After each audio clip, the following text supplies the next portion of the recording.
Baik, yang lepas awak dikendaki menyiapkan soalan nombor 1, nombor 2, nombor 3. Tengok soalan nombor 3.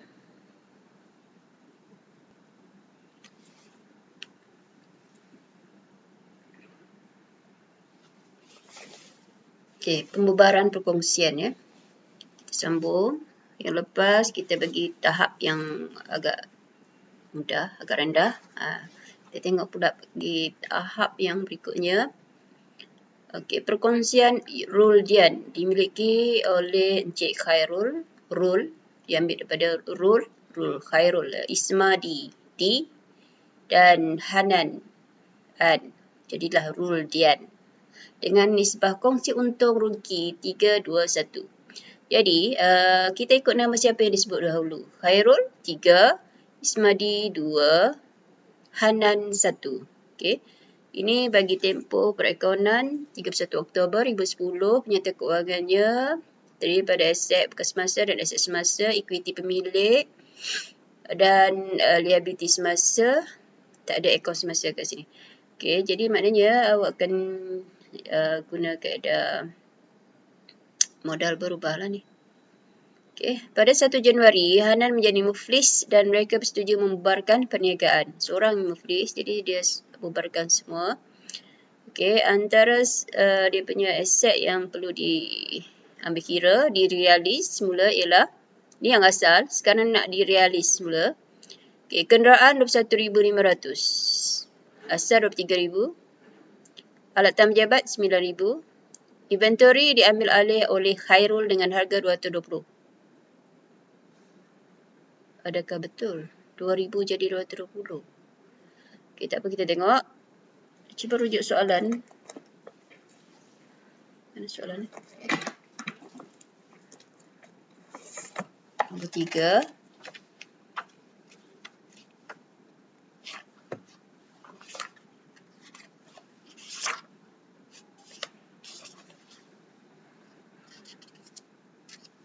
Sama. 2,000 jadi 220. Jumlah yang dapat dikutip daripada akaun belum terima ialah 4,300 dan bakinya dianggap lapuk. Jadi 200 dianggap lapuk lah. Pemiutang telah dijelaskan dan menerima diskaun tunai RM300. Jadi pemiutang 3,000 dijelaskan dan dapat diskaun 300. Kos pembubaran dibayar 500. Ini ialah belanja pembubaran. Okay, semua urus niaga secara cek.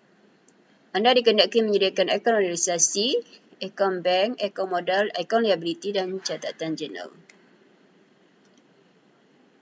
Okey, sediakan 106442. Maksudnya itu ialah baris-baris ledger yang perlu awak sediakan serentak untuk memudahkan awak transfer daripada debit ke kredit, kredit ke debit. Jadi mudah supaya kita tidak tertinggal akaun apa, tidak blank. Jadi awak buka aja semua. Okay, kita tengok first akaun realisasi. Pindahkan semua aset ke akaun realisasi kecuali bank. Okey, biasalah. Okey, daripada PKK ni pindahkan akaun aset semua, aset kecuali bank. Masuk dalam realisasi. Okey, masukkan semua tu. Dan akaun bank sebelah debit. Okey, senang saja. Okey, seterusnya akaun modal dan liability. Kita buka serentak projek. Akaun modal Khairul, akaun modal Ismadi, akaun modal Hanan dan akaun liability. Kau belum bayar. Okey. Hanan tu dia negatif. Dia debit lah maksudnya. Sebab modal dia positif ni kredit. Okay, sekarang dia negatif, dia jadi rekod di sebelah debit. Okey, itu semua dia punya baki-baki daripada PKK. Kita buka semua serentak. Okey, lepas tu ikut proses pembubaran maklumat tadi. Aset-aset dijual dengan harga berikut. Okay, bila kita jual, kita akan dapat duit. Kan? Dapat duit tu, kita tak tulis duit, kita tulis bank. So, dalam akaun realisasi, letak di sebelah kredit. 30,500. Butirannya bank. Jadi, dalam akaun bank dia debit.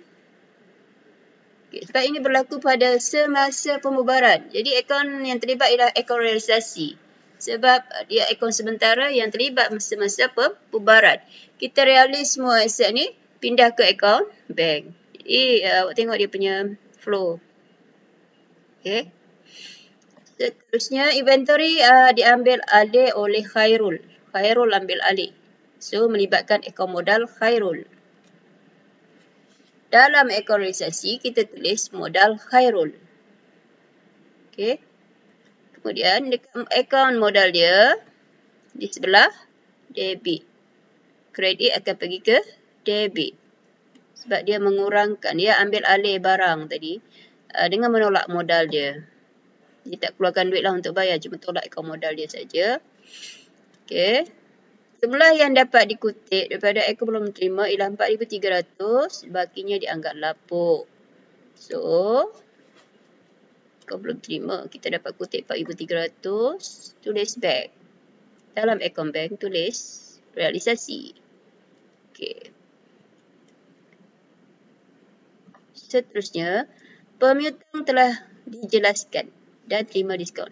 Okay, pemiutang maksudnya kita lah peniaga menjelaskan kepada pembekal kita ataupun akaun membayar. So, kita bayar dengan apa? Dengan apa? Okay, dalam akaun realisasi, kita hanya tulis diskaun tadi, tapi kita tak tulis perkataan diskaun, kita tulis akaun belum bayar 300. Jadi, dekat akaun belum bayar juga, kita tulis realisasi 300. Okey, selebihnya 2,700 saja kita tulis perkataan bank. Maksudnya yang kita keluar sebenarnya, kita bayar dengan cek sebenarnya ialah 2,700. Tulis butiran bank.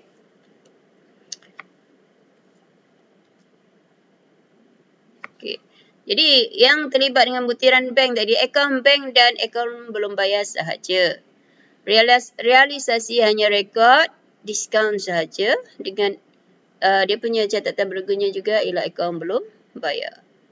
Jadi akaun membayar akan ditulis di dua akaun pecahan, iaitu akaun bank dan akaun realisasi. Jumlah sebenarnya ialah 3,000 hutangnya. Tapi 300 ni diberi diskaun. Yang dibayar sebenarnya ialah 2,700. Boleh faham 300 kaitkan realisasi. 2,700 ada kaitan dengan bank.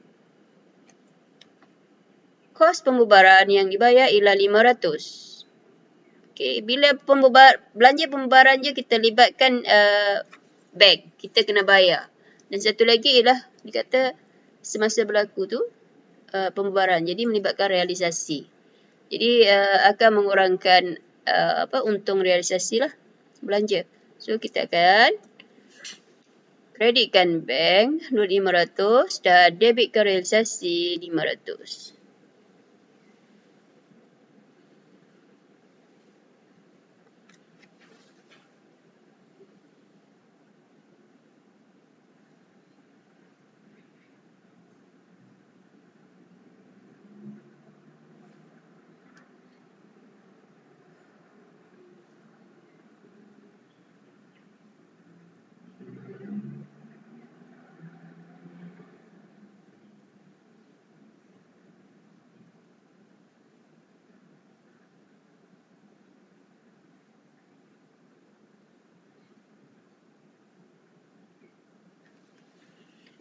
Okey, benda tadi ada gangguan sikit.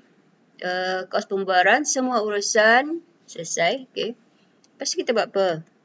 Tutup akaun realisasi untuk mencari untung atau rugi.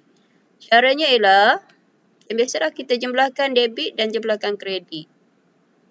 Yang paling besar, kita jadikan dia jumlah utama lah. 40,000 tolak 35,320. Maksudnya di sini, kita kalau debit lebih besar maknanya rugi realisasi.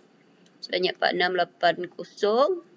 Jadi bahagikan kepada 3 rakan kongsi ikut nisbah 3/6, 2/6, 1/6. 3/6 boleh pecah lagi 1/2 kan?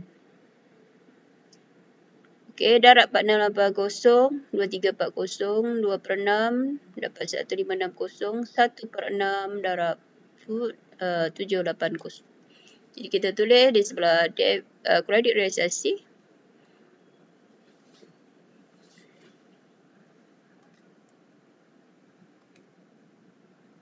Okey. Selesai. Kita pergi pula kepada akaun apa? Akaun modal. Ni transfer ni modal. Kalau di realisasi di kredit, maka dalam akaun modal dia mesti debit. Kita tulis realisasi.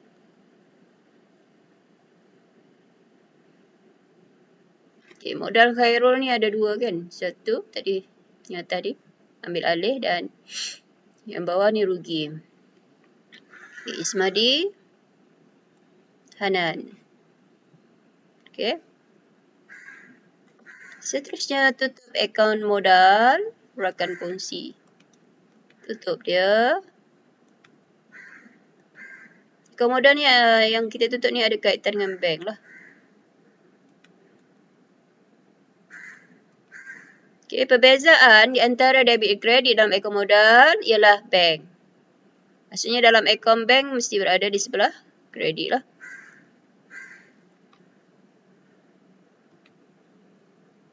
Kecuali Hanan.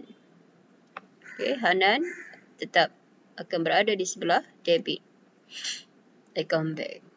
Jadi kita dapat dalam akaun bank, kita awak kena buka serentak akaun-akaun ni. Okay, masuk di sini, akaun bank perkongsian akan bayar kepada Khairul 37,400, Ismadi 18,480. Jadi dia kena balance. Kalau tak balance bank dengan ni, maknanya ada kesilapan yang pelajar buat. Okay, manakala Hanan, dia kena bayar kepada bank perkongsian 12,780. Manakala Khairul dan Ismadi dapat duit, tapi Hanan kena keluar duit. Sebab dia negatif akaun dia. Daripada awal bakinya negatif. Okey, macam tu. Selesailah. Kemudian kita buat, daripada ledger tadi, kita buat catatan jurnal untuk nombor 2 dan 3. Inventory diambil alih oleh Khairul pada harga 220. Okey, kita tengok dalam ledger. Kita kena rujuk ledger lah. Tidak nanti confuse pula kan. Okay, mana yang kita perlu debitkan? Akaun modal ke akaun realisasi? Kita nampak dalam akaun modal ni, realisasi berada sebelah debit. Kita tulis yang debit dahulu. Okay, tolong ingat. Baru tulis yang kredit. Macam tu. Kemudian yang ketiga, jumlah yang dapat dikutip daripada akaun belum terima ialah 4,300. Okay. Kita tengok dalam akaun bank dan akaun realisasi tadi, siapa yang kita debitkan. Jadi, kita terima duit, tulis bank, kreditkan realisasi. Senang je pelajar. Penting awak fahamkan flow dia tu. Daripada awal hinggalah kita nak rekod ke dalam journal. Fahamkan debit kredit. Awak kena fahamkan catatan bergu. Asas tu kena kukuh. Mana-mana pelajar yang masih blur lagi debit kredit tu, awak balik baca bab 1 ke bab 2 tingkatan 4. Fahamkan. Hafal dia punya konsep, dia punya catatan bergu dia, akaun-akaun tu. Aset. Cikgu dah bagi penerangan konsep ABLIH. A, B. A, B, aset. B, belanja. Debit. Leh, kredit. Liability, equity, H, hasil, kredit. Jadi, item-item dalam setiap akaun komponen tadi awak kena ingat debit kredit dia. Akaun normal dia. Okay.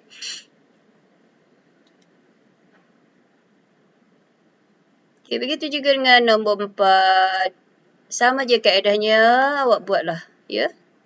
Buatlah sampai habis soalan tu. Nombor 4, nombor 5. Mudah-mudahan dengan latihan yang banyak akan membantu awak untuk menjawab dalam peperiksaan nanti. Okay.